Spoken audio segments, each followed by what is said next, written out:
with coverage you can count on. This is a WIAT 42 News Special.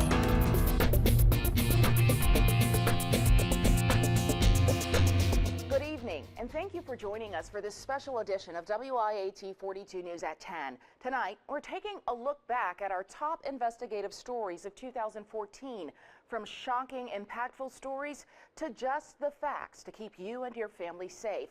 That was our goal when we wrote letters to sex offenders. We asked them if they would be willing to tell us what parents need to know to protect their children from someone like them. This is information we collected straight from the source. We sent letters to convicted inmates and registered sex offenders living in our neighborhoods. The response we received was alarming. The laughter of children, silenced by unspeakable crimes. Sexual assault, incest, rape, robbing the most vulnerable in our society of their very childhood. What if we could stop it at the source? We sent letters to the very people convicted of these heinous acts, asking them, will you give advice to parents on how to protect their children from sexual abuse from someone like you? Some of them said yes. In response to your letter, I would try to help. I would love to help you with your story. The safety of our children is more important than a lot of parents know. I feel I can give some very good insight on protecting our children from predators. We sorted through the information received in these letters from convicted sex offenders. Out of respect to their victims, we're not revealing the names or faces of any of the people we contacted. I don't talk too much about, the actual offenses. Not even the one registered sex offender who didn't mind if we showed his face. What I will say is that it involved extended family member. The advice he disclosed in this story comes too late for his 11-year-old victim, but maybe what we've learned can make a difference in the lives of other children. Parents, ask yourself if the sex offender registry is the only way you know how to identify the person who could be a threat to your child. The registry lists the names and addresses of registered sex offenders within 5 to 100 miles of your home. Relying on the registry is a fool's game because 95% of sex crimes are of individuals who are not on any kind of a registry. Most arrests are of first-time offenders. Meaning they would not be on the list.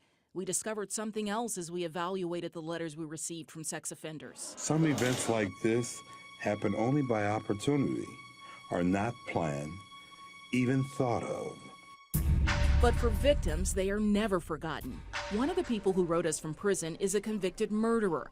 Our letter went to his cellmate who was a convicted sex offender. The convicted murderer had his own reason for replying to our letter. I personally have been a victim of a child predator.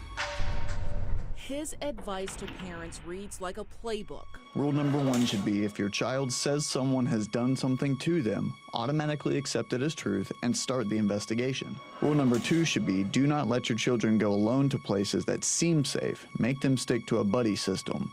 Malls, parks, game rooms, etc. are places we would think are safe for children, but they are not. I asked the registered sex offender we interviewed to look at one of the letters we received in the mail, to check with him on what he thought of some of the advice we received from the other sex offenders. He talked about looking in your own home and the people that you know. The vast majority of sex crimes, the people you know, usually within the home. I mean, it's almost half family and almost half acquaintances. Stranger danger is way overblown. That is a fact we identified in letters of every sex offender who replied to our request. So tell parents to first look long and hard at their own spouses and relatives. Big shocker. So the perverts aren't 2,000 feet away. They are enemies within your own home. It's the people that we don't look at anyway. It's friends, it's family, it's the neighborhood preacher guy, the coach, and sometimes it's even other kids. And after sifting through page after page of the letters we received from sex offenders in prison, I wanted to know from the sex offender I interviewed, is there something that would have prevented you from the offense that you committed? To be honest with you,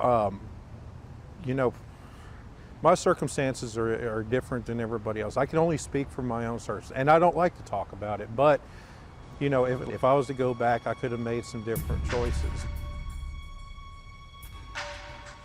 In our follow-up investigative pieces, we found out from experts in the state that despite data showing that sex offender treatment programs reduce repeat offenses, Alabama does not offer such treatment in its prisons.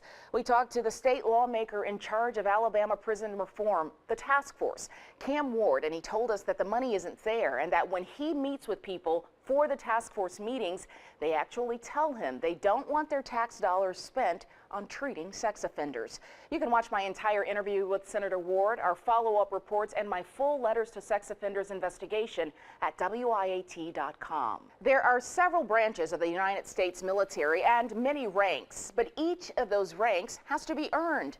When service members suspected someone in our area of claiming multiple ranks they did not earn, they contacted WIAT 42 News to find out for sure.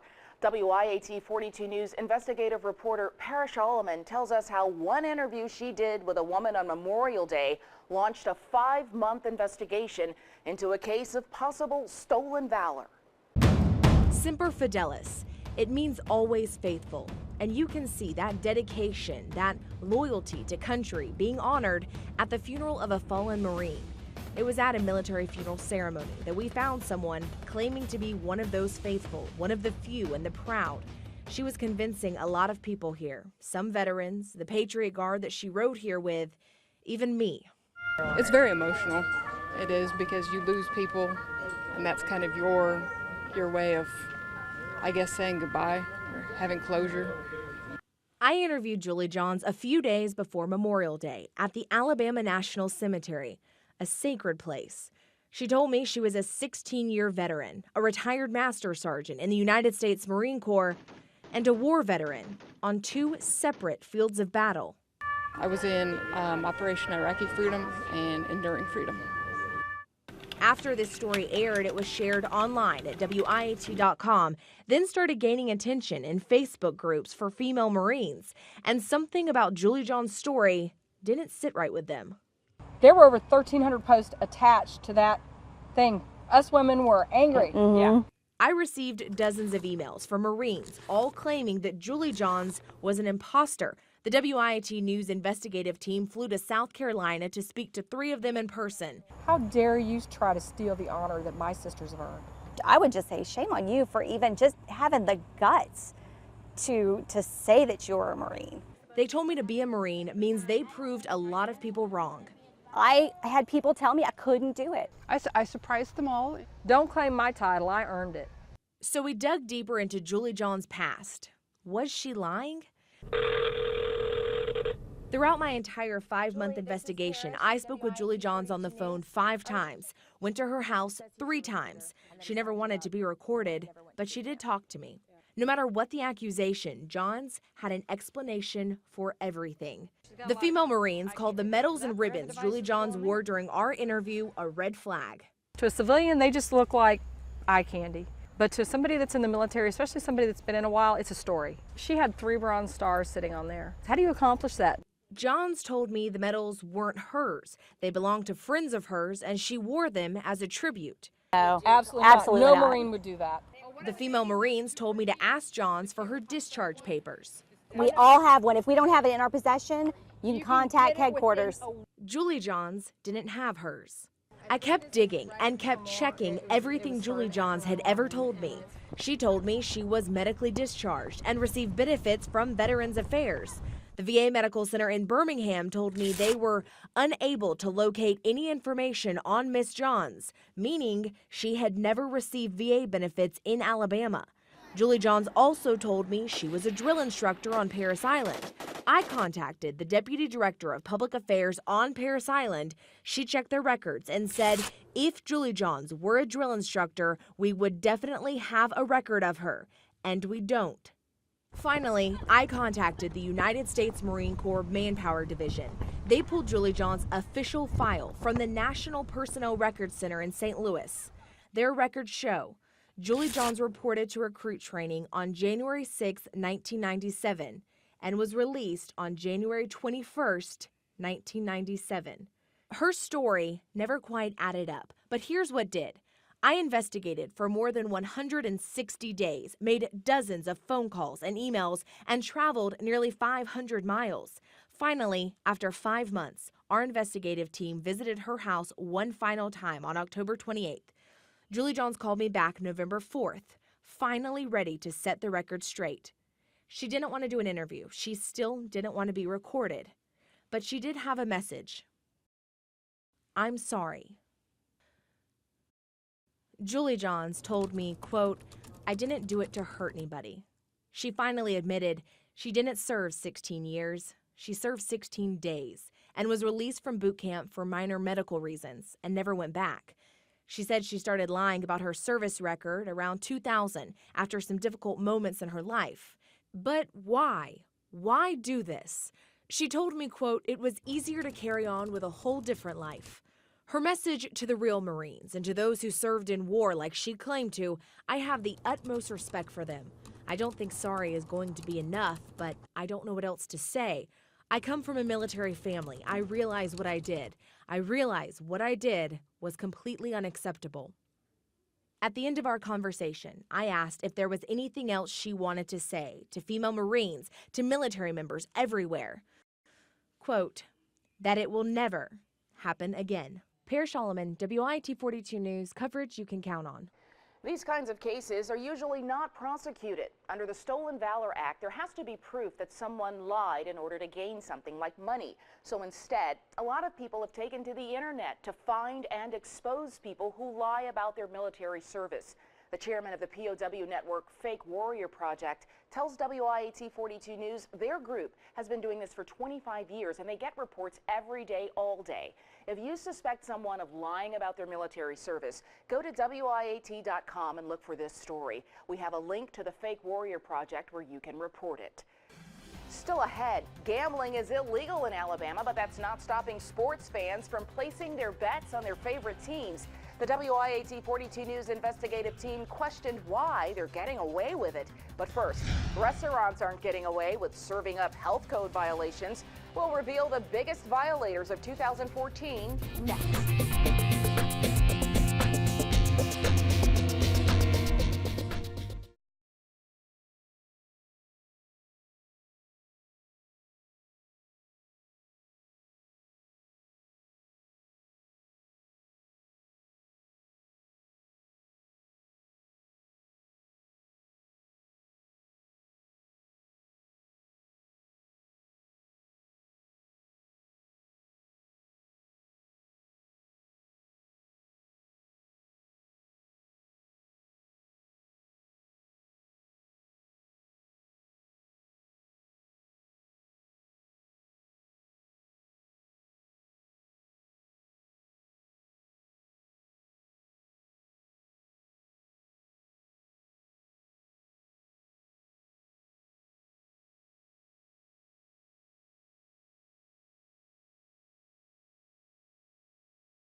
Most people pick a place to eat based on taste, but you assume health regulations are being followed and your meal is safe. Yet a WIAT 42 News investigation discovered some restaurants have been making the same serious mistakes for years. WIAT 42 News anchor Trent Butler reveals the dicey dining top 5 worst of the worst. To find out which restaurants were cited for the most violations since 2011, we poured over hundreds of documents dating back nearly 4 years. And once again, we've got an insect problem here with roaches and spiders. Here's a list of the not-so-fantastic 5. And we start with 5th place, where there's actually a tie. Through the end of 2013, the Waffle House on Crestwood Boulevard in Birmingham was cited for 71 violations. Tack on 40 more this year for a grand total of 111. On 5 different occasions, a food inspector found meat wasn't stored at the proper temperature. Also, a worker was spotted not washing hands, and clean dishes and coffee mugs had food particles in them. We went inside to get their side of the story, but the manager said they couldn't talk to us. The Star Food Mart on Corner School Road in Warrior was written up for 72 violations between 2011 and 2013. Tack on 39 more this year for a total of 111, again tied for the 5th most. Based on health department reports, inspectors saw flies, gnats, and roaches in the kitchen. And we do have a pest control company that tries to keep it at bay. But, there's only, like you said, they like food. So we can't, get every single one, even though we do try. The Star Food Mart was also cited for moldy bread and onions, and egg rolls, corn dogs, and chicken tenders weren't stored at the proper temperature.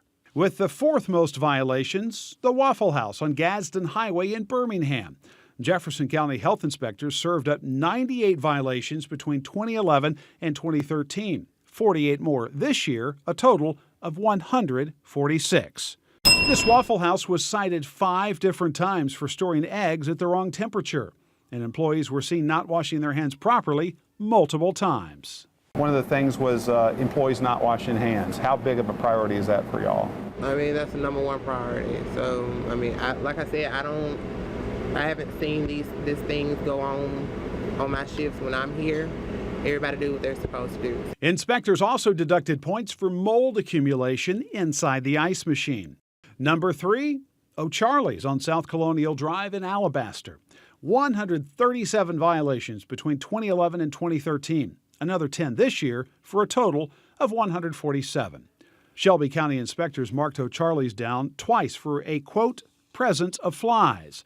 They also pointed out problems with keeping eggs and fish at the right temperature and with toxic/poisonous items not being stored properly. O'Charlie's did respond in a statement saying, in part, quote, in the last 2 years, O'Charlie's has made significant changes in equipment, management, and training to improve the quality of the food and service in the Alabaster location. Those changes have resulted in scores of 90 or above for the last 2 years. The second worst offender, that would be the Waffle House on First Street South in Alabaster. It racked up 185 violations between 2011 and 2013, 6 more in 2014 for a total of 191. Inspectors say this Waffle House has had problems keeping food at the proper temperature. In fact, 9 different times. It was told to repair 2 coolers since they weren't keeping food at the required 41 degrees or lower. We did try to get someone to talk to us about the temperature issues, but they never warmed to the idea. So, which restaurant has the dubious honor of being written up the most? Well, you could say that this Waffle House here on Highway 280 in Hoover is scattered, smothered, and covered in violations.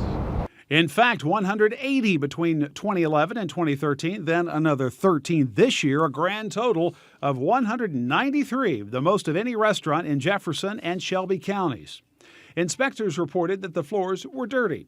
Eggs were not kept cold enough on 6 different occasions, and employees didn't wash hands after touching money and after touching gum in their mouths. Does that concern you? Oh, yes, and the E. coli and with the chicken and stuff like that. Definitely, and it seems like they'd have that posted out here or something, how many violations, they'd have to show that. Once again, a response from Waffle House about the nearly 200 violations was not on the menu. You may be wondering if these restaurants have committed all these violations. Why are they still open? Based on guidelines from the Alabama Department of Public Health, businesses are closed right away if they receive a score below 60. While one of the restaurants, the Waffle House in Alabaster, scored as low as 67, none of them in this report dropped below the 60 mark, so none of them were closed. However, they are re-inspected within 48 hours if they score between 60 and 69. Football is all about having fun, but for some, it's also about making money illegally. Still ahead, we investigate why betting is so big in Bama and why nothing is being done about it.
Football is big business in Alabama, and so is sports betting. According to insiders, you can bet millions of dollars are wagered illegally every weekend of the college football season. And as WIAT 42 News reporter Parrish Alleman found out, it's a crime no one is reporting. The fast-paced, exciting action of a football game draws in a lot of fans, and some fans like to get in on that action. This is a big part of our lives, and gambling is a big part of sports. It puts them in the action. And if you're looking to place a bet, Alabama is a good place to be. There's going to be somebody that you know who can get your action down for you. It's that pervasive. There's not a city in Alabama, I don't care how small, that doesn't have a bookmaker. So betting is big, but how big are we talking? For that answer, I went to sports analyst and Alabama native Danny Sheridan. Just during a football weekend, you have 40 million Americans illegally betting on college and pro football, and they bet probably $8 billion, with a B, billion dollars every week. And in this country of bettors, Per capita in illegal sports betting, I would say Alabama is the biggest sports betting state in the country. and in Alabama, football is almost a religion. Sheridan told me out of all the bets bookmakers take in Alabama year-round, more than 90% are for football. Don't forget, gambling is still illegal in Alabama, but sports betting is out in the open. Just open up a newspaper or listen to the radio. They're 1-4 against the point spread. And you'll find out the odds and betting lines for this week's big games. It's that pervasive in the fact that it's constantly, talked about pretty much openly, and it's pretty socially acceptable. Okay, so we know it's illegal, but happening all the time. So how often are people actually getting arrested for sports betting? Well, here in Birmingham, we haven't made any. We haven't made any. I know it sounds ridiculous because there's a lot going on, but like I said, we don't have any complaints. This undercover detective with Birmingham's Vice Narcotics Division, whose identity we've hidden, told me they know what's going on, even sometimes see it. But if nobody's complaining, they have plenty of other pressing crimes to investigate. If you were arrested for betting, it'd be a misdemeanor. But for bookmakers, sometimes it's a felony. Take the case of Mark Edmondson from Hoover. He pleaded guilty in federal court this year to charges of illegal bookmaking. These court documents prove he took bets from people in the area online and had to turn over $60,000 to the federal government. To the bookmakers, I would say it is against the law. And to the bettors, I would say it is against the law. A law many are willing to wager against. If there's no interest in betting, and it's illegal in every state but 4, why is the point spread carried in every newspaper in the country? And why do commentators talk about it like it's part of the game? Because it's here, and it's only getting bigger and bigger and bigger. Pear Solomon, WIAT 42 News, coverage you can count on. Unfortunately, there are people who lose control betting on sports, and they suffer devastating financial and personal losses.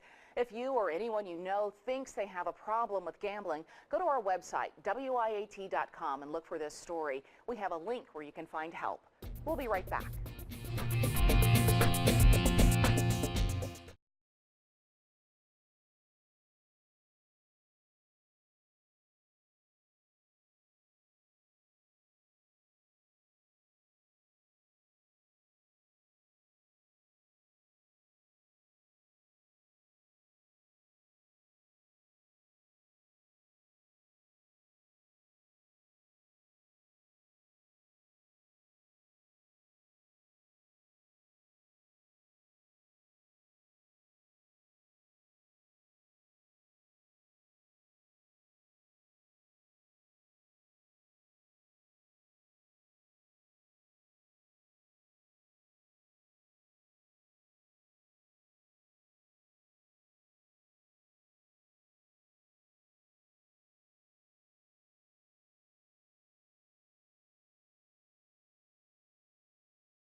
From stolen valor to dicey dining, WIAT 42 News was committed to bringing you in-depth investigative stories in 2014 and will strive to do the same in 2015.